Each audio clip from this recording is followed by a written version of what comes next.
siro anggekuru. Baik,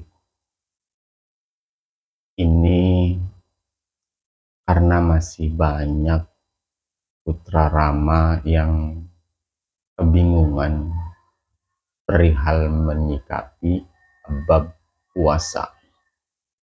Sebenarnya apa sih puasa itu? Ini yang akan jadi pembahasan kita pada kesempatan kali ini. Puasa itu kalau dalam bahasa Indonesia. Kalau dalam bahasa Arabnya, kalau dalam bahasa Qur'annya, puasa adalah saum atau siam. Kan begitu. Dalam bahasa Arabnya adalah saum. Begitu masuk ke Indonesia, ke kita punya negara, saum sama dengan puasa. Lah, persoalannya apa itu puasa? Begini, sebelum kita menjelaskan tentang pemaparan lebih jauh perihal apa itu puasa, alangkah lebih baiknya kalau saya menjelaskan terlebih dulu dari mana asal kata puasa ini, biar kita lebih gamblang nanti di dalam memahaminya. Puasa, kata puasa, kata puasa itu berasal dari bahasa Sangsekerta, yang mana kata awalnya adalah upawasa. Jadi bahasa Sangsekerta, kata puasa ini diambil dari bahasa Sangsekerta, yang mana asal katanya adalah upawasa. Terdiri dari dua kata, upawasa. Upa artinya adalah mendekatkan diri. Wasa artinya adalah yang maha kuasa. Jadi upawasa artinya adalah upaya seseorang di dalam mendekatkan dirinya kepada Sang Maha Kuasa, atau kita sebut dengan Tuhan. Jadi upaya seseorang di dalam mendekatkan dirinya kepada Sang Tuhan, itulah yang dimaksud upawasa.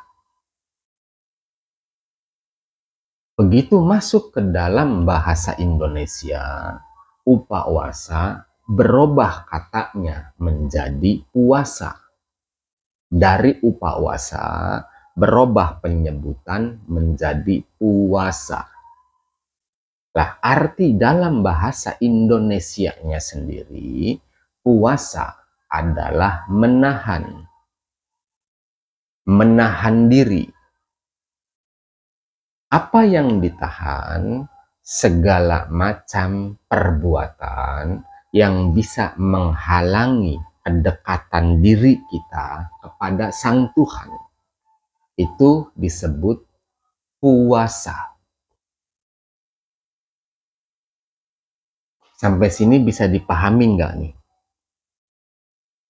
Itu dalam bahasa Indonesianya. Kalau dalam bahasa Jawa, orang-orang Jawa zaman dulu menyebut kata puasa itu dengan sebutan poso. Kalau versi orang Jawa zaman dulu. Apa poso itu? Poso artinya adalah ngeposke roso.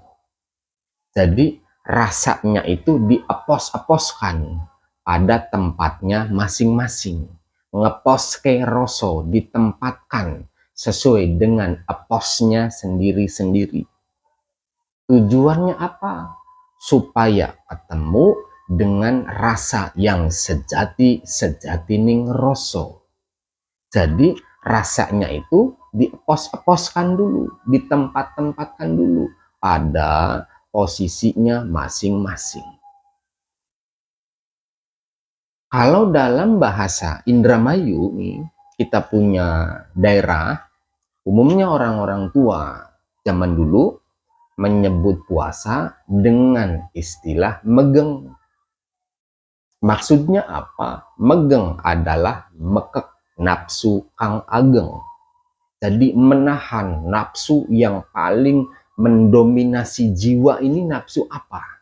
Lah itu ditahan. Lah itu juga masuk dalam kategori puasa.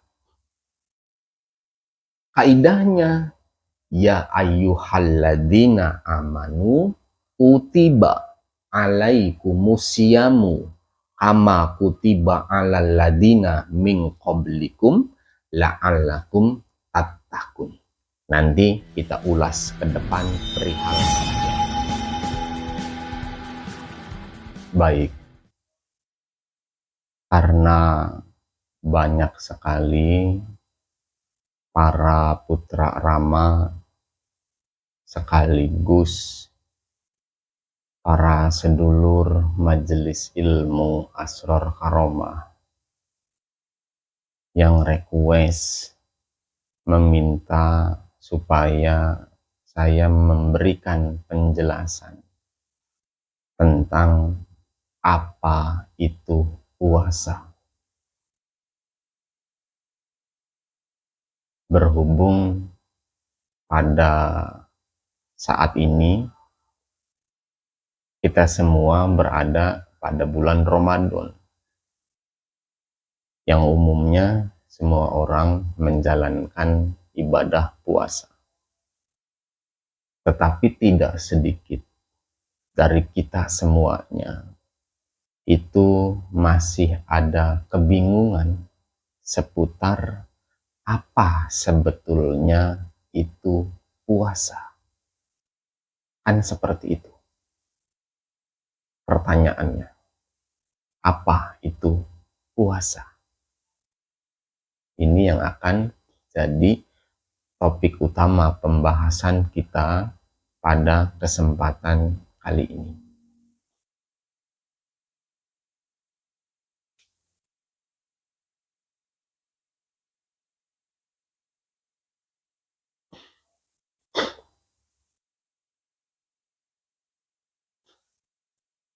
Puasa itu kalau dalam bahasa Indonesia, kata puasa itu adalah penyebutan dalam bahasa Indonesia.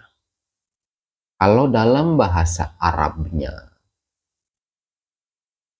kalau dalam bahasa Qur'annya, itu disebut dengan kata saum atau siam.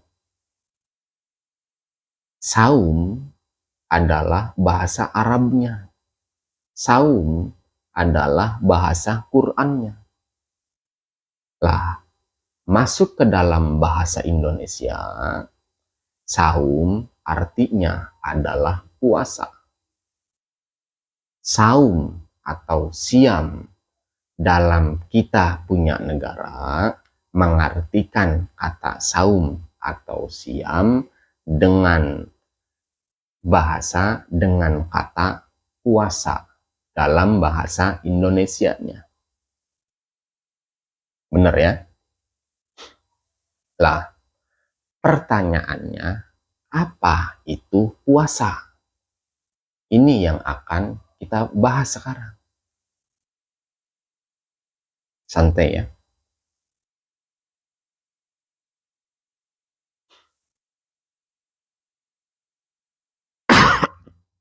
Sudah siap semuanya ya buat ngaji pada kesempatan kali ini. Kita mengulas secara detail biar kita tidak ada kebingungan nantinya di dalam menjalankan ibadah puasa itu. Setelah kita tahu definisi sebenarnya, penjelasan real tentang apa itu puasa. Baik. Santai sambil ngopi-ngopi.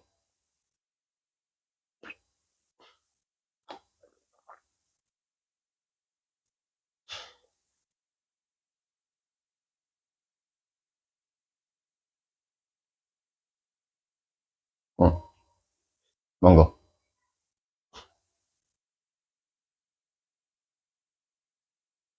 Lanjut ya. Kata puasa itu berasal dari bahasa Sangsekerta. Kata puasanya ini berasal dari bahasa Sangsekerta.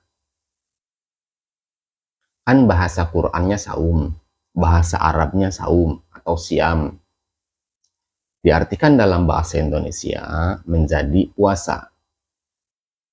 Lah, kata puasa sendiri itu berasal dari bahasa Sangsekerta. Yang asal katanya adalah upawasa. Jadi kata puasa itu berasal dari dua kata dalam bahasa Sangsekertanya, yakni upa dan wasa. Upa artinya adalah mendekatkan diri. Wasa adalah yang maha kuasa atau Tuhan.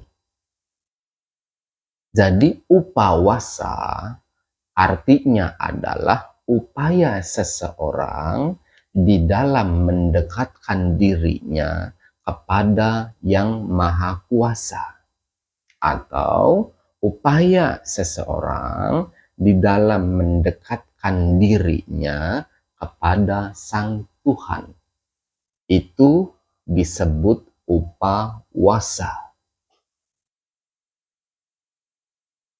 Begitu masuk ke dalam bahasa Indonesia, kata upawasa berubah penyebutannya menjadi puasa. Yang mana arti puasa dalam kita punya bahasa, dalam kita punya negara, yakni Indonesia, kata puasa artinya adalah menahan. Apa yang ditahan?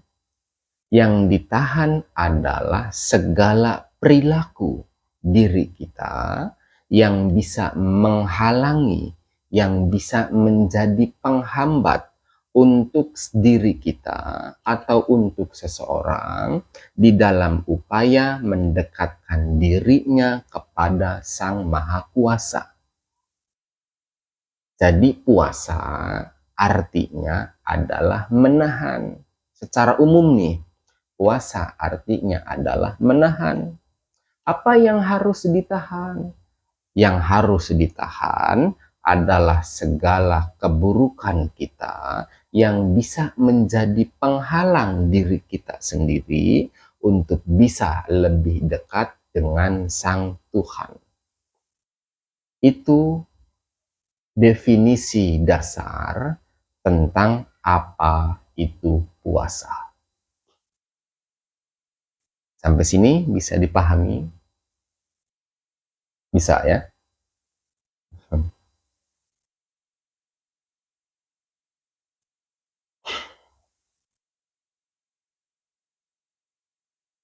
Apakah semua orang Islam itu diwajibkan untuk melakukan puasa? Apakah semua orang yang beriman diwajibkan untuk melakukan puasa, baik dari kalangan syariat maupun dari kalangan hakikat? Kan ini yang bikin bingung semuanya tuh. Ini akan kita bahas. Ini saya lagi batuk, jadi suaranya sedikit serak, napasnya juga sedikit berat, jadi gatel tenggorokannya. Apakah wajib nih orang syariat ataupun orang hakikat menjalankan puasa? Ini kan yang jadi bingung nih. Jawabannya adalah wajib. Kaidahnya seperti apa? Ya ayyuhalladzina amanu kutiba alaikumusyamu kama kutiba alal ladina min qablikum la'alakum tattaqun. Ini yang akan kita ulas. Tapi saya tidak ada maksud untuk menafsirkan itu ayat. Tidak. Maksud saya adalah untuk memberikan penjelasan secara gamblang tentang hakikat dari puasa itu seperti apa. Jadi di saat saya menyebut ayat Quran, saya tidak ada maksud untuk menafsirkan itu ayat. Karena saya bukan seorang mufasirin. Karena saya bukan seorang ahli tafsir. Saya hanya orang biasa yang kita semua nih sama-sama sedang berupaya untuk menapaki jalan kebenaran. Jalan kebenaran yang diridhoi Tuhan. Tetapi kan koridor utamanya ini tidak boleh lepas dari kaidah pokok, yakni Quran. Lah makanya gimana caranya nih apa yang kita jalani itu tidak bertolak belakang dengan Al-Quran. Makanya ada ayatnya. Kan yang paling populer kalau berbicara bab puasa itu kan tadi Al-Baqarah 183. Ya ayyuhalladzina amanu kutiba alaikumusyamu kama kutiba alal ladzina min qablikum la'alakum tattaqun. Ini yang akan jadi bahan utama pembahasan kita tentang puasa. Kita santai ya. Santai, tapi yang penting nanti masuk pemahamannya. Dan semuanya jelas, semuanya paham, semuanya ngerti, dengan harapan nanti besok lusa nggak ada kebingungan lagi nih buat kita semuanya di dalam menjalankan ibadah puasa. Setelah tahu penjelasannya seperti apa. Oke, kembali pada itu ayat. Ya ayyuhalladzina amanu. Hai orang-orang yang beriman. Kan arti dalam terjemahan secara umumnya kan seperti itu. Satu nih yang harus digarisbawahi. Yang dipanggil oleh Tuhan dalam itu ayat adalah amanu, orang yang beriman. Bukan aslamu, bukan orang Islam. Makanya kaidah ayatnya ya ayyuhalladzina amanu. Hai orang-orang yang beriman. Bukan ya ayyuhalladzina aslamu. Hai orang-orang Islam. Tidak. Yang dipanggil, yang diperintah adalah orang yang beriman. Kenapa dikhususkan untuk orang yang beriman? Karena begini loh. Kita semua yang beragamakan Islam di dalam KTP-nya nih belum tentu beriman dalam penilaian Tuhan. Karena amanu itu derajatnya lebih tinggi ketimbang aslamu. Amanu itu lebih tinggi derajatnya ketimbang aslamu. Makanya yang dipanggil, yang diperintah untuk itu ayat adalah orang-orang yang beriman. Orang beriman atau yang biasa disebut dengan istilah penyebutan mukmin, orang Islam, atau yang biasa disebut dengan istilah penyebutan muslim. Kan seperti itu. Lah, dalam itu ayat yang diperintah untuk berpuasa, yang dipanggil untuk menjalankan puasa adalah orang-orang yang beriman. Ya ayyuhalladzina amanu. Hai orang-orang beriman. Bukan ya ayyuhalladzina aslamu. Bukan hai orang-orang Islam.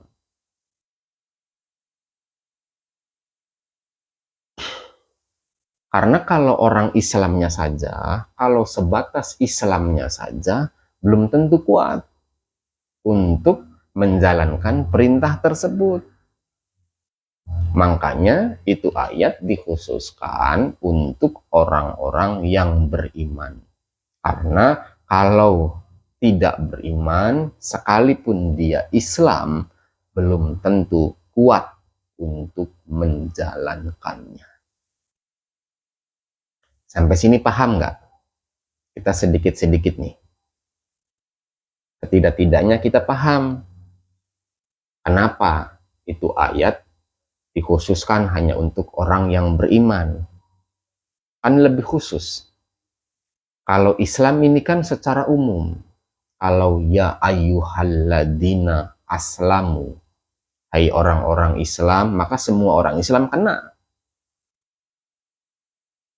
Tetapi ya ayyuhalladzina amanu. Bukan aslamu, tetapi amanu. Lebih spesifik lagi. Hai orang-orang yang beriman. Perkaranya kita beriman atau enggak nih?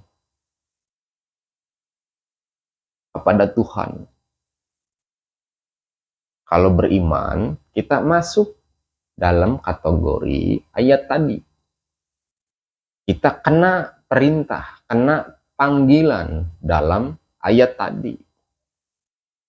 Kan kita sedang menapaki jalan supaya keimanan kita itu ada peningkatan di sisi Tuhan. Dari Islam naik nih menjadi iman. Lah, begitu ayatnya dikhususkan untuk orang yang beriman, berarti kita semuanya terkena panggilan, terkena perintah, dan terkena kewajiban pada itu ayat. Paham ya? Paham nggak ini? Intinya begini. Di tahap ini, kita paham dulu. Kenapa kaidahnya ya ayyuhalladzina amanu. Bukan ya ayyuhalladzina aslamu. Karena perintah puasa, perintah itu dalam itu ayat dikhususkan untuk orang-orang yang beriman.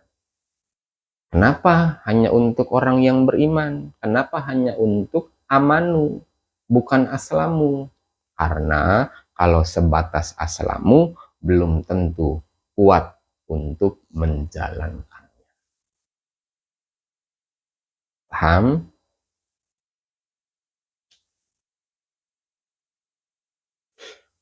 Lanjut ya. Ya ayyuhalladzina amanu kutiba alaikumusyamu, diwajibkan atas kamu asyamu, berpuasa. Siapa yang diwajibkan asyamu? Siapa yang diwajibkan berpuasa? Tadi amanu itu orang-orang yang beriman. Lah, di sini ada kata kutiba. Sedangkan dalam bahasa Arab, wajib itu adalah wajiba dan farodo. Wajiba artinya adalah wajib. Farodo juga artinya adalah fardu atau wajib. Tetapi kenapa dalam kaidah itu ayat kata wajib disebut ya dengan kata kutiba. Sedangkan kutiba itu Kan begini, kutiba itu kan kataba atau yaktaba. Artinya adalah ditulis. Artinya adalah tertulis. Bukan wajib. Bahasa dasar kata Arabnya nih. Ini nih yang jadi kontroversi antara orang syariat dengan orang hakikat. Kalau diambil dari secara ibaratnya konteks bahasa Arabnya, kata kataba itu memang artinya bukan wajib. Kata kataba itu memang artinya bukan fardu. Kataba artinya adalah tertulis.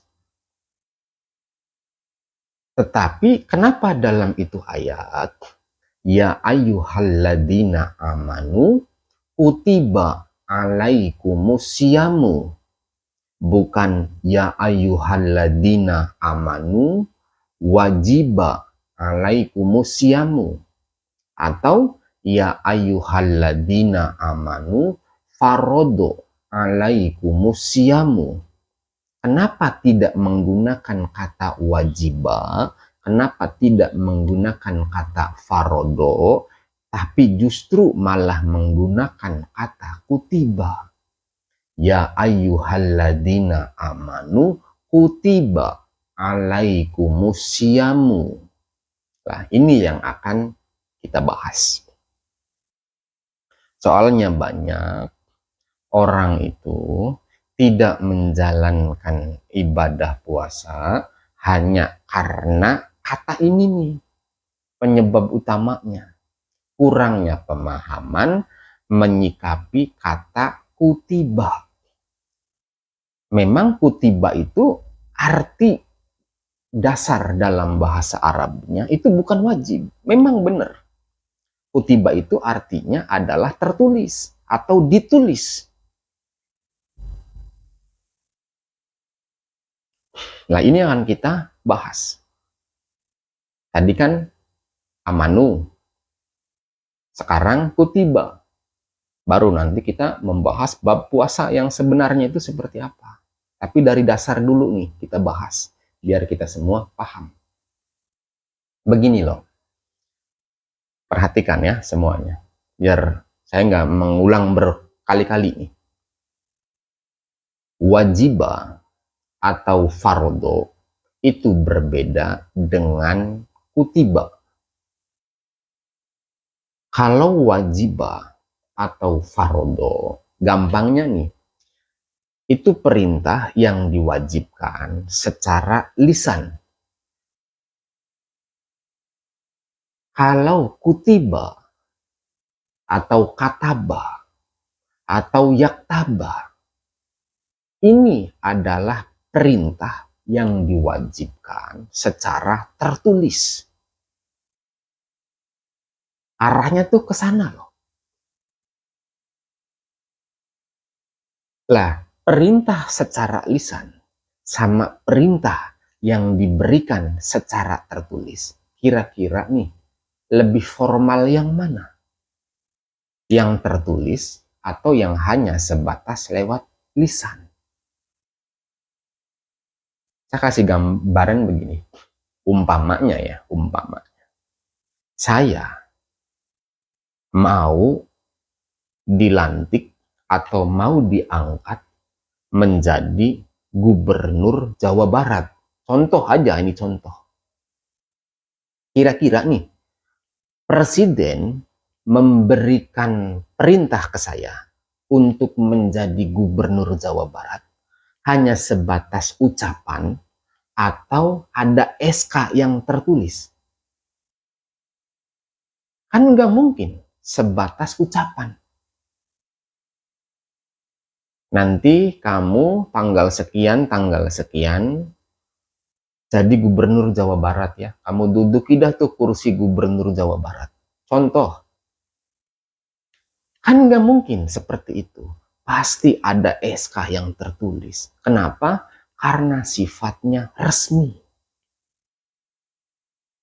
Itu sebabnya dalam ayat itu yang memerintahkan untuk puasa, orang mukmin nih untuk berpuasa, itu menggunakan kata kataba. Maksudnya wajib di atas wajib. Karena sifatnya tertulis perintahnya. Paham nggak nih? Kalau sebatas wajibah atau farodo, bisa saja sewaktu-waktu ini di cancel. Tapi kalau sudah kataba, perintah yang tertulis, maka ini menjadi permanen perintahnya. Jadi kewajibannya di atas yang wajib. Makanya menggunakan kataba. Paham ya?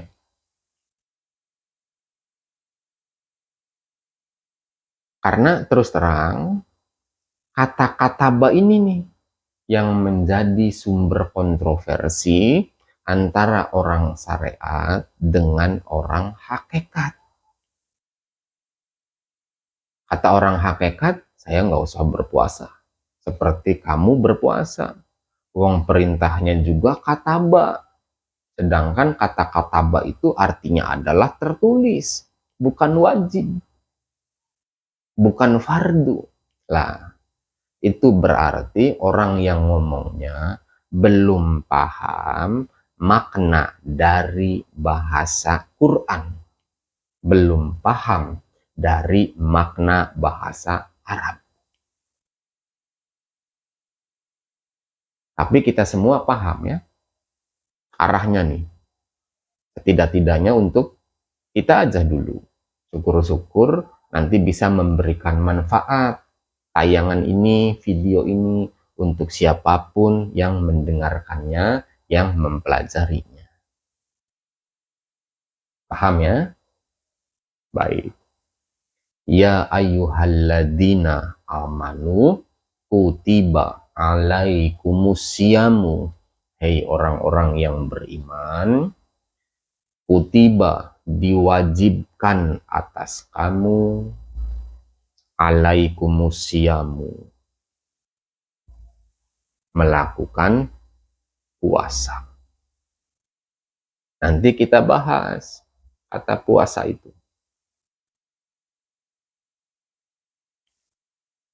Kama kutiba alal ladina min qablikum. Sebagaimana diwajibkan atas orang-orang sebelum kamu. Jadi sebelum Islam nih, itu juga ada anjuran puasa pada orang-orang zaman dulu. Makanya hampir di semua agama itu ada kewajiban untuk berpuasa. Jadi bukan cuma di Islam berpuasa itu. Agama selain Islam juga itu ada kewajiban untuk berpuasa. Sekalipun tata caranya berbeda-beda.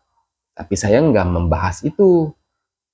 Maksud saya, ibadah puasa ini itu bukan cuma umat Islam yang menjalankan. Karena umat-umat agama yang lain juga itu ada kewajiban untuk berpuasa.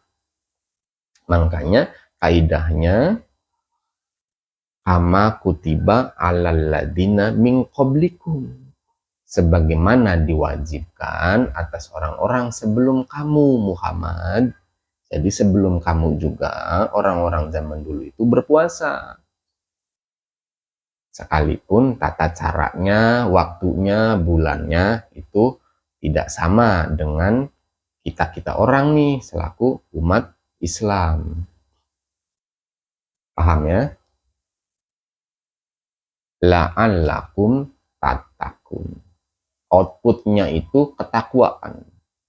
Agar kamu menjadi orang yang bertakwa.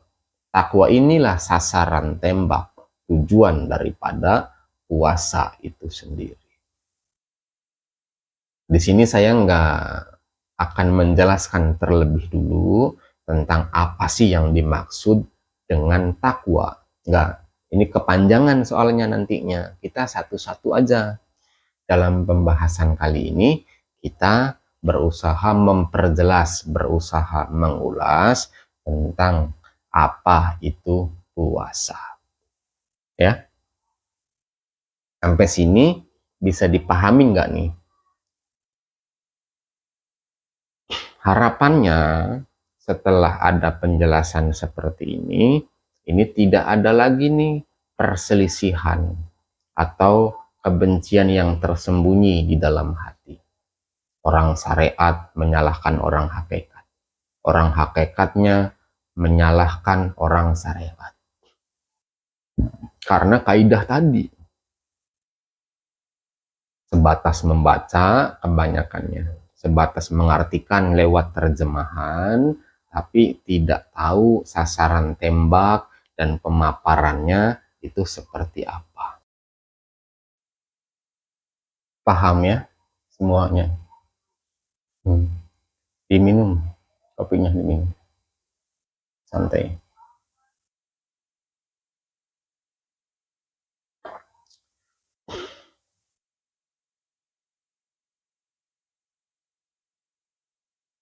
Mudah-mudahan saja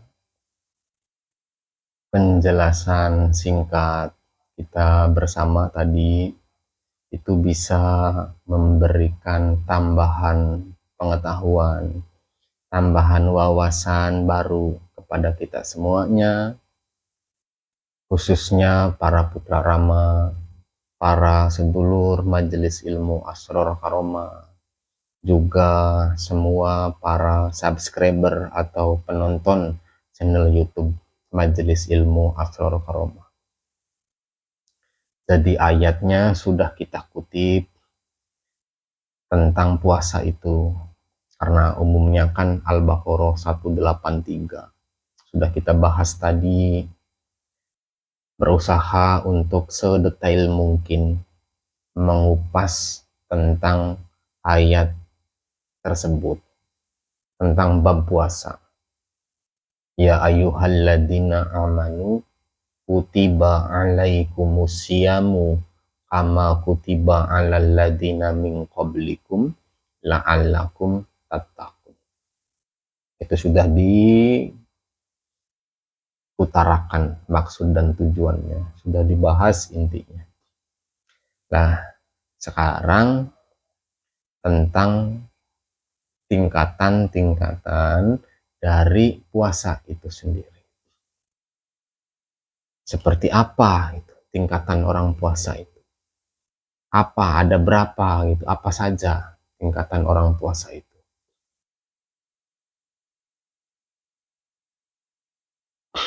Ini sudah setengah jam lebih kita ngaji. Masih kuat ini mendengarkannya. Masih kuat ini semuanya buat menyimaknya. Tadi kan secara garis besar saya sudah menjelaskan bahwasannya puasa itu, kata puasa dalam bahasa Indonesia berasal dari bahasa Sanskerta, yang mana asal katanya adalah upawasa. Upa artinya mendekatkan diri, wasa artinya adalah Sang Maha Kuasa atau Tuhan. Jadi upawasa itu adalah upaya seseorang di dalam mendekatkan dirinya sendiri kepada Sang Tuhan. Itu disebut upawasa. Kalau dalam bahasa Indonesia, kata upawasa berubah menjadi kata puasa. Yang mana arti dari puasa itu adalah menahan. Menahan diri. Apa yang harus ditahan? Segala sesuatu yang bisa menghalangi diri ini untuk dekat dengan Sang Tuhan. Di saat kita mau menahan itu, maka itulah sejatinya kita sedang berpuasa.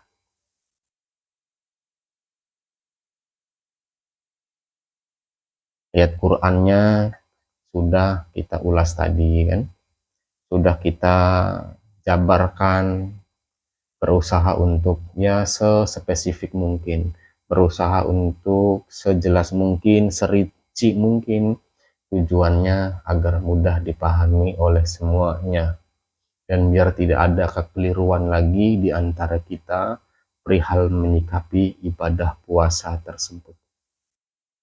Karena kendala utamanya dari kata kutiba itu. Lah tadi kan sudah kita bahas, sudah kita ulas seperti apa makna dan sasaran tembak dari kata kutiba pada ayat tersebut. Mudah-mudahan itu bisa mencerahkan pemahaman banyak orang. Lah sekarang tingkatan-tingkatan puasa. Ada berapa sih tingkatan puasa itu? Ini nih yang harus kita kaji juga secara bersama-sama. Pertama, ini puasanya orang umum. Pertama, puasanya orang umum. Atau saya sebut ini puasa syariat. Kedua, puasanya orang khawas. Atau saya sebut ini puasanya orang khusus. Ketiga, puasanya orang khawasil khawas. Atau puasanya orang khusus di atas khusus. Jadi istimewa nih, khawasil khawas. Seperti apa penjabarannya antara puasa umum, puasa khawas, sama puasa khawasil khawas? Ini yang akan kita bahas.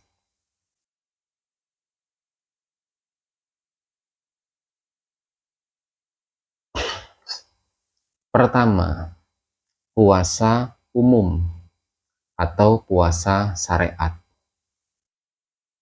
Dalam bahasa Indonesia, kata puasa tadi artinya adalah menahan. Lah, apa yang ditahan oleh orang-orang yang berada pada level ini? Yang ditahan sesuai dengan rumus syariat, yakni menahan makan dan minum beserta syahwat dari mulai terbit fajar sampai terbenam matahari. Ini puasanya orang umum, puasa syariat. Jadi yang dipuasakan itu adalah raganya. Dari mulai terbit fajar sampai terbenam matahari, dia berusaha untuk tidak makan, tidak minum, dan tidak berhubungan intim. Gampangnya dari subuh sampai maghrib. Paham ya di sini? Ini puasa umum sesuai dengan syariat. Kedua, puasanya orang khawas. Ini nih yang bikin rumit dan sulit untuk dipahami oleh orang umum. Kenapa? Karena puasanya orang khawas itu bukan raga yang dipuasakan, tetapi jiwanya, tetapi rasanya.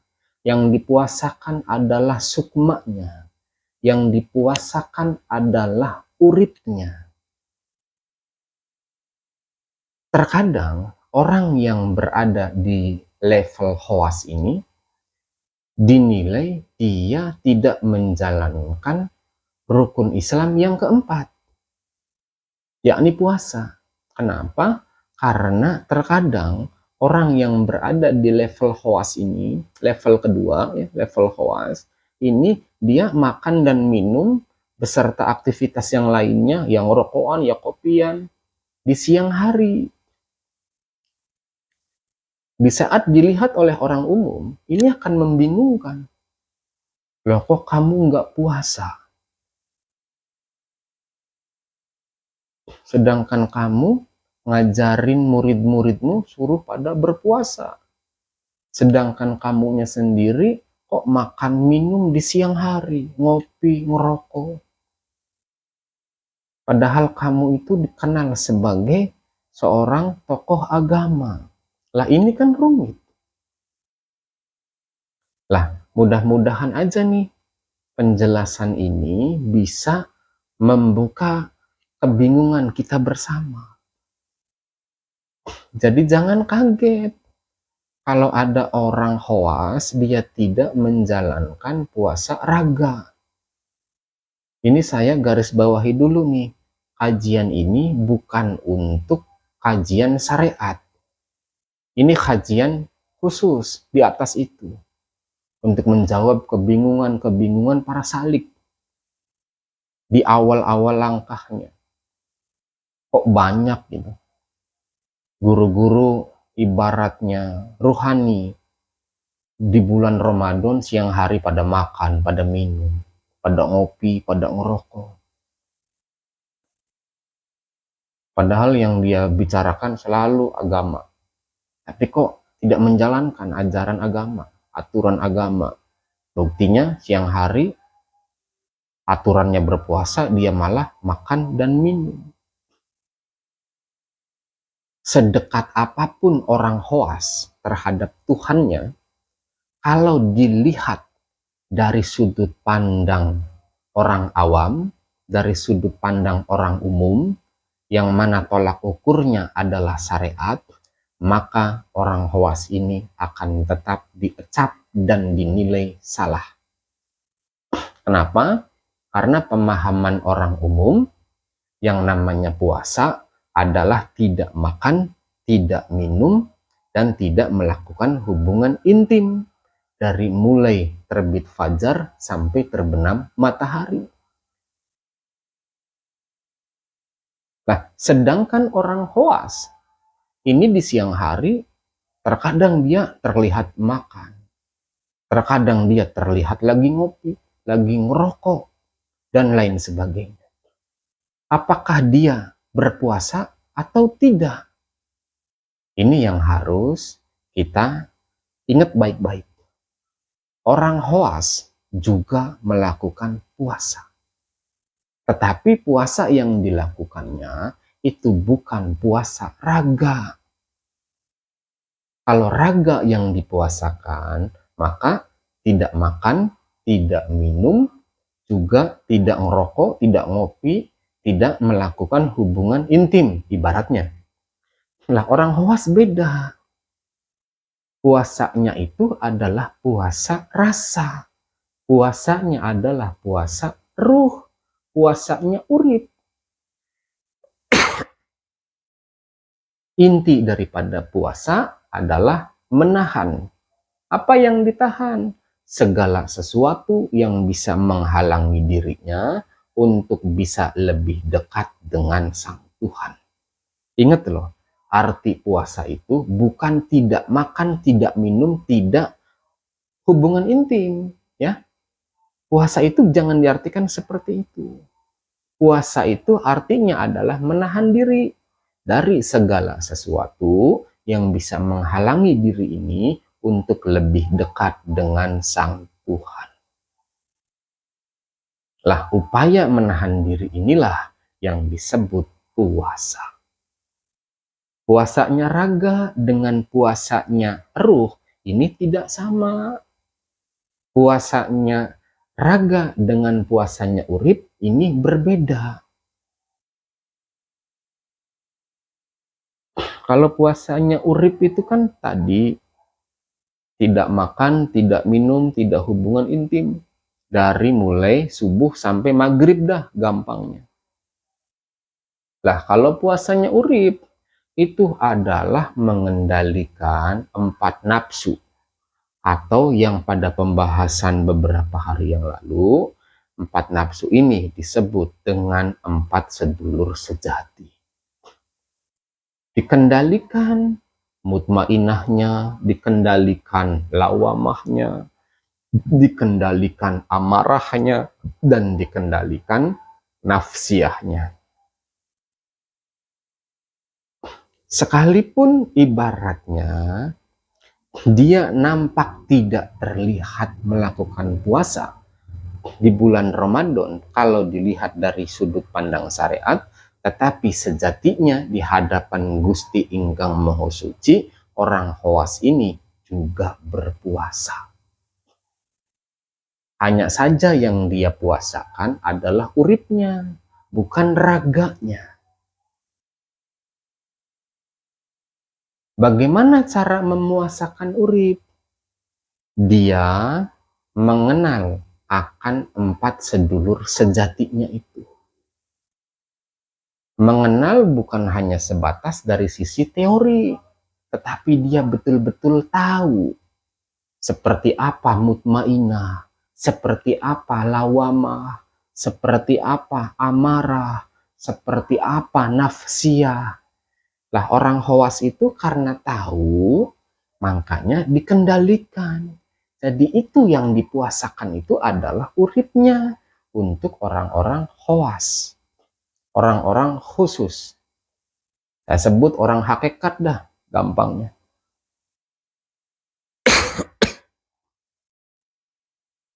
Paham ya?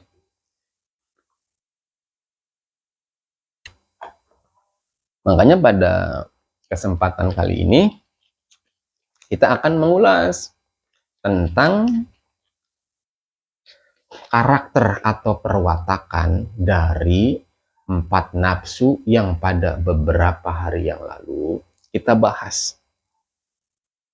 Pada kesempatan kali ini kita akan mengulas, akan menjelaskan karakter-karakter dari sedulur sejati atau dari 4 nafsu yang pada beberapa hari yang lalu kita bahas.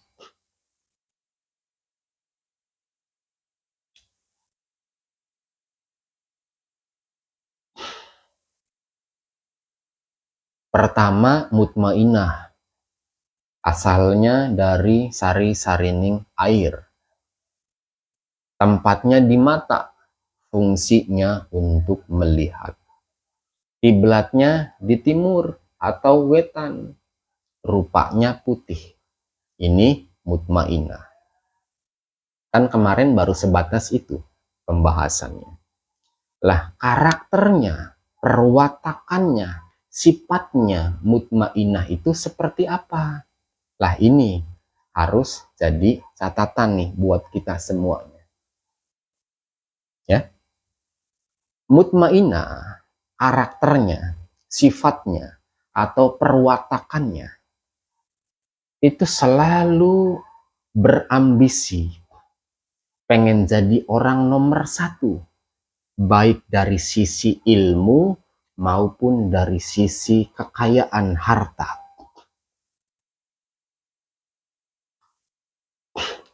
Bahkan mutmainah ini selalu mendorong kepada ketaatan.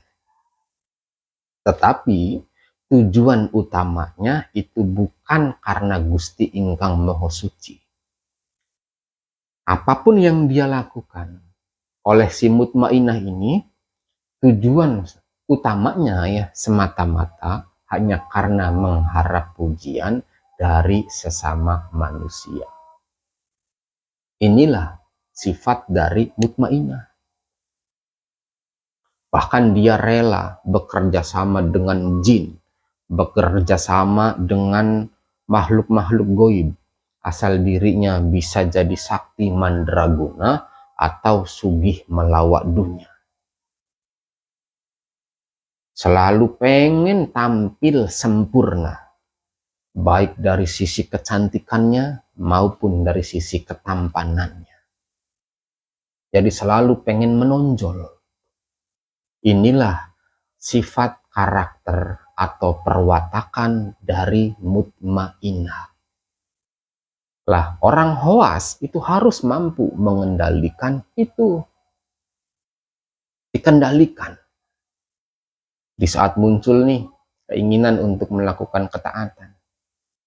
Kemudian dalam hati kecil terbesit niat supaya dilihat oleh orang lain, supaya dinilai baik oleh orang lain.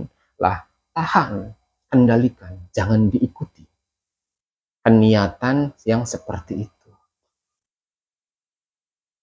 Ini namanya pengendalian terhadap mutmainnah. Ini puasanya orang hoas, berat. Jadi jangan dikira orang hoas nggak berpuasa. Dia puasa, tapi dari sisi ruhani. Yang dipuasakan adalah uripnya.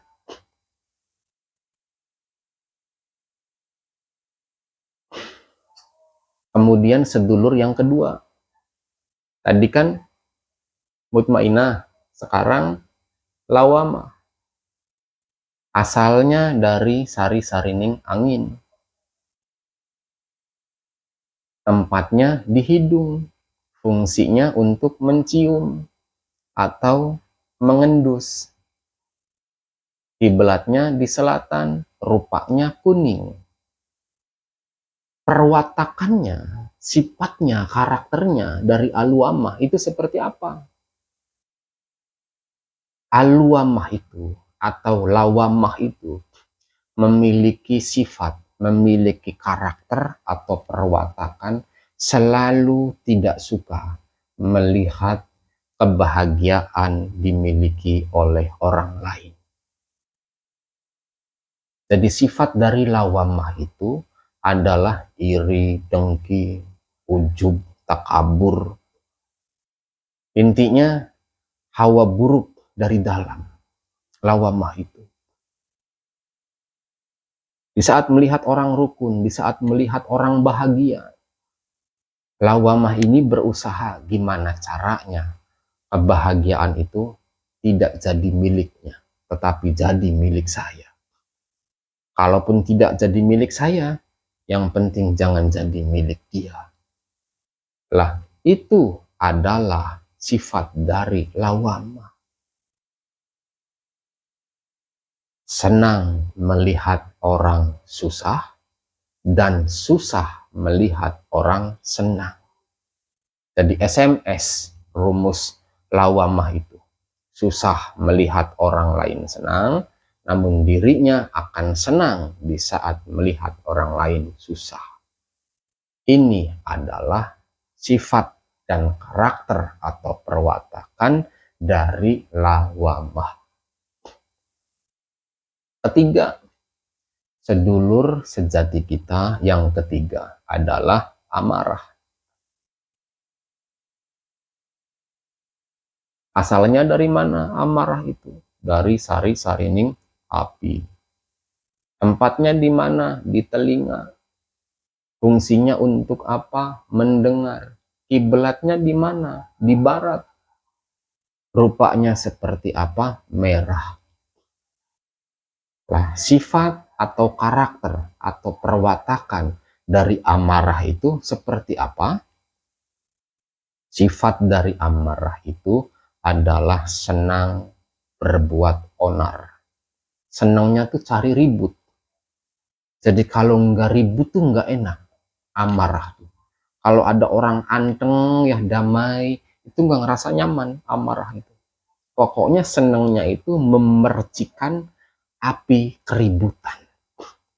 Jadi senangnya itu bikin ribut lah pokoknya, memprovokasi sana sini, memfitnah sana sini, supaya kenyamanan, ketentraman itu jadi hancur, jadi rusak. Itu adalah sifat dan karakter atau perwatakan dari amarah.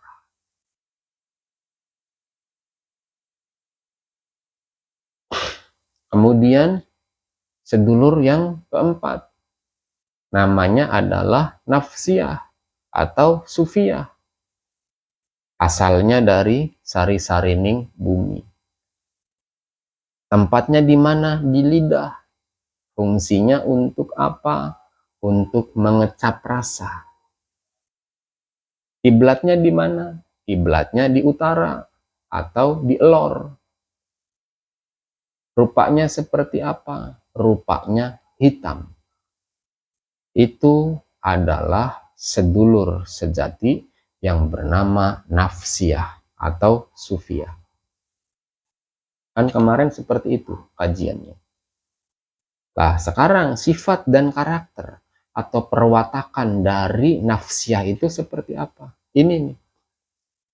Sifat dan karakter dari sedulur yang bernama nafsiyah itu adalah senang menumpuk-numpuk harta,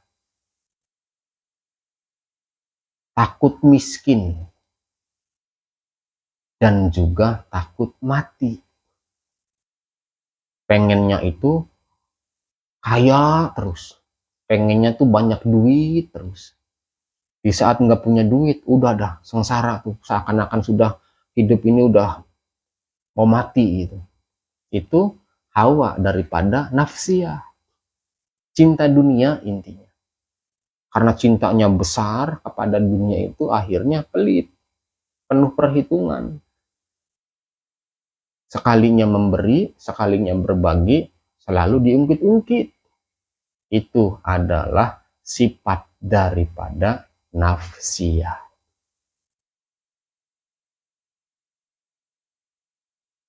Nah, orang khawas, sekalipun dia tidak nampak menjalankan puasa seperti puasanya orang umum yang sesuai dengan syariat, tetapi pada hakikatnya puasanya orang khawas ini jauh lebih berat melebihi puasanya orang umum. Paham nggak ini? Jadi di saat ada seorang ibaratnya guru ruhani atau mursyid lah, dia tidak menjalankan puasa syariat, jangan langsung ditarik kesimpulan dia tidak berpuasa. Jangan-jangan kita nih yang nggak ngerti ilmunya. Yang dimaksud puasa itu apa sih? Bukan tidak makan, tidak minum, tidak hubungan intim. Kan seperti itu. Ada penjelasan tadi di awal. Puasa itu adalah menahan diri. Dari apa? Dari segala sesuatu yang bisa menghalangi diri ini untuk lebih dekat dengan Sang Tuhan. Lah karena orang khawas ini, pada level khawas, yang dipuasakan adalah uripnya, maka yang menjadi penghalang untuk urip bisa manembahing kaulo Gusti, untuk bisa manunggaling kaulo Gusti, untuk bisa leburing kaulo Gusti. Penghalang utamanya adalah sedulur sejatinya sendiri yang 4 tadi, makanya yang ditahan adalah itu. Jadi sebetulnya orang khawas itu puasanya jauh lebih berat melebihi puasanya orang umum yang hanya sebatas menahan tidak makan, tidak minum, dan tidak hubungan intim. Hanya sebatas dari terbit fajar sampai terbenam matahari. Kalau orang khawas itu siang malam dia berpuasa. Menahan dirinya tuh supaya uripnya tetap bisa manembahing kaulo Gusti, tetap bisa manunggaling kaulo Gusti, tetap bisa leburing kaulo Gusti. Jadi dia puasakan nih setiap saat. Sedulur sejati yang 4-nya itu. Mutmainahnya dipuasakan. Dari apa yang dipuasakan mutmainahnya? Ditahan dari apa? Dari sifat, karakter, dan perwatakan yang tadi dijelaskan. Lawamahnya atau aluamahnya juga dipuasakan. Apa yang dipuasakan? Yang dipuasakan adalah sifat, karakter, atau perwatakannya seperti yang dijelaskan barusan. Amarahnya dipuasakan, kemudian nafsiyahnya juga dipuasakan. Semua sedulur 4-nya ini dipuasakan oleh uripnya. Tujuannya supaya urip bisa sempurna di dalam manembah, manunggal, dan leburing kaulo Gusti. Paham nggak nih sampai sini? Paham ya? Lanjut dulu ya. Puasa yang ketiga. Tadi kan puasa awam yang pertama, yakni puasa yang sesuai dengan syariat. Tidak makan, tidak minum, dan tidak hubungan intim. Dari mulai terbit fajar sampai terbenam matahari. Ini puasa awam. Tingkat kedua, puasa khawas. Puasanya orang khusus. Dia yang dipuasakan adalah yang di dalam, yang dipuasakan adalah ruhaninya. Jadi sekalipun secara raga dia terlihat tidak berpuasa, tetapi sejatinya puasa dia itu jauh lebih berat, melebihi puasanya orang awam. Puasanya orang awam ini hanya sebatas dari terbit fajar sampai terbenam matahari. Tapi puasanya orang khawas, puasanya orang khusus, ini setiap saat, siang dan malam, dan sepanjang waktu dia berpuasa, menahan dirinya dari segala keburukan, dari segala sifat sedulur papatnya, supaya uripnya tetap bisa manunggal, kemudian leburing kaula Gusti. Nah, puasa tingkat ketiga adalah puasa khawasil khawas. Puasanya orang istimewa, puasanya orang khusus di atas khusus. Kalau tadi kan khawas ini puasanya orang khusus, ini puasanya orang umum. Lah ini puasa khawasil khawas, khusus di atas khusus, dalam artian istimewa. Seperti apa puasanya orang khawas ini? Puasanya orang khawas adalah puasa umum dilakukan, juga puasa khawas dilakukan. Inilah puasanya orang khawasil khawas. Jadi ini orang istimewa nih, istimewa sekali. Ya puasa syariat dijalankan, ya puasa hakikat juga dijalankan. Dia bukan hanya sebatas menjalankan, tetapi tahu arah dan tujuannya itu kemana. Jadi nggak hanya sebatas ikut-ikutan menjalankan tanpa tahu arah dan tujuan. Paham ya semuanya ini? Jadi harapannya mudah-mudahan dari penjelasan ini ya, dari awal sampai akhir nanti, dari penjelasan sejarah asal kata puasa dari mana, arti dasar kata puasa seperti apa, kemudian pemaparan tentang ayat Quran yang umum diucapkan, dibacakan di saat berbicara puasa sudah diulas, juga tingkatan-tingkatan orang puasa juga sudah dijelaskan. Harapannya mudah-mudahan nih kita semua ke depannya tidak ada kesalahpahaman lagi. Jadi tidak ada kebingungan lagi di saat melihat guru-guru rohani, sebutlah umpamanya para mursyid yang tidak menjalankan, ibaratnya di siang hari nih pada bulan Ramadan dia tetap makan, minum, dan lain sebagainya. Jangan dianggap dia tidak berpuasa. Karena sejatinya mereka itu puasanya jauh lebih berat daripada puasa syariat. Karena inti daripada puasa itu bukan tidak makan, tidak minum. Karena inti daripada puasa adalah mendekatkan diri kepada Tuhan. Kalau dalam bahasa Sangsekertanya kan seperti itu. Kalau dalam bahasa Indonesia adalah menahan. Apa yang ditahan? Segala sesuatu yang bisa menghalangi dirinya untuk bisa lebih dekat dengan Sang Tuhan. Kalau umum, yang dipuasakan adalah raganya. Kalau orang khawas, yang dipuasakan adalah uripnya, ruhnya. Dan puasanya jauh lebih berat ketimbang puasanya orang umum. Sekalipun terkadang orang-orang khawas ini selalu jadi korban. Karena dalam hal ini dicap salah. Dikira tuh alim. Nggak taunya siang hari di bulan Ramadan malah makan minum ngerokokan. Dia nggak paham kalau sebetulnya orang yang dimaksud itu sudah berada pada level khawas. Paham ya? Sampai sini. Mungkin itu aja yang bisa saya uraikan, yang bisa saya jelaskan kepada semuanya. Mudah-mudahan bermanfaat dan bisa menambah pengetahuan sekaligus wawasan baru buat kita semua ya, dimanapun berada nih, para putra Rama, para sedulur Majelis Ilmu Asrorul Karomah. Terima kasih.